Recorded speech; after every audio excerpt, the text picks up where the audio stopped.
SIT విచారణ అనంతరం KTR, Harish Rao, RS Praveen కుమార్తో కేసీఆర్ సమావేశమయ్యారు. మరిన్ని వివరాలు మా ప్రతినిధి రఘువర్ధన్ ప్రత్యక్ష ప్రసారం ద్వారా అందిస్తారు.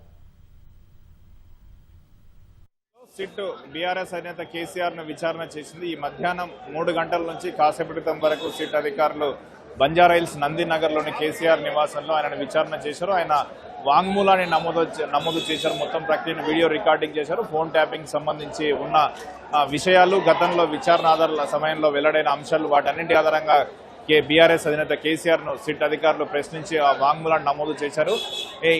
అదే అక్కడ నందినగర్ నివాసంలోనే బీఆర్ఎస్ పార్టీ కార్యనిర్వాహకులు కేటీఆర్ తో పాటు మాజీ మంత్రి హరీష్ రావు, ఐపీఎస్ అధికారి విశ్రాంత ఐపీఎస్ అధికారి ఆర్ఎస్ ప్రవీణ్ కుమార్, ఇతర నేతలందరూ కూడా అక్కడే ఉదయం నుంచి ఉన్నారు. ఇటు తెలంగాణ భవన్ లోను బీఆర్ఎస్ నేతలు, ఎమ్మెల్యేలు అందుబాటులో ఉన్న ప్రజాప్రతినిధులు ఉన్నారు. బీఆర్ఎస్ నేతలు ఒకటే చెప్తున్నారు, ఖచ్చితంగా ఇది పూర్తి స్థాయిలో ఇది మాజీ ముఖ్యమంత్రిని వేధించడమే, తెలంగాణ సాధించిన ఒక వ్యక్తిని వేధించడం తప్ప ఇందులో ఏమి లేదు. ఫోన్ ట్యాపింగ్ కేసుతో సంబంధం లేని కేసీఆర్ ను దీంట్లో అక్రమంగా నోటీసులు ఇచ్చి అన్యాయంగా వేధించడంలో భాగంగా విచారణ చేశారని బీఆర్ఎస్ నేతలు అంటున్నారు.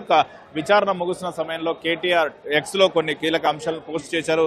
ఢిల్లీ ఒత్తిడికి కూడా తెలంగాణ పోరాటం నుంచి ఒక్క క్షణం కూడా వైదొలిగిన వ్యక్తిని, ఈ రాష్ట్రం కోసం ఎన్ని కష్టాలైనా ఎదుర్కొన్న వ్యక్తిని కూడా ఇవాళ ఈ చౌకబార వ్యూహాలతో ఆయన చెల్లించడు. కేసీఆర్ అజేయుడని కేటీఆర్ పేర్కొన్నారు. ఆయన ఇవాళ కేసీఆర్ పై విషయం చెప్పవచ్చు, కానీ కేసీఆర్ చెరిపివేయలేని చరిత్ర అని కేటీఆర్ పేర్కొన్నారు. బీఆర్ఎస్ నేతలందరూ కూడా ఇవాళ జరిగిన సిట్ నోటీసులు, సిట్ విచారణపై తీవ్ర స్థాయిలో స్పందిస్తున్నారు. కేసీఆర్ సిట్ విచారణ కాసేపటి క్రితం పూర్తయిన నేపథ్యంలో కేసీఆర్ హరీష్ రావుతో కేటీఆర్, హరీష్ రావు, ఆర్ఎస్ ప్రవీణ్ కుమార్ తదితర నేతలతో సమావేశమయ్యారు.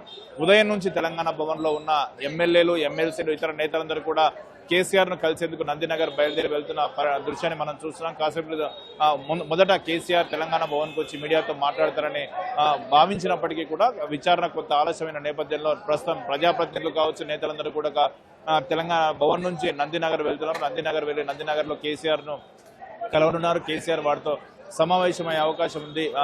దీనికి సంబంధించి విచారణతో పాటు పార్టీకి సంబంధించిన అంశాలు, తన అభిప్రాయాలను కేసీఆర్ నేతలకు వివరించనున్నారు.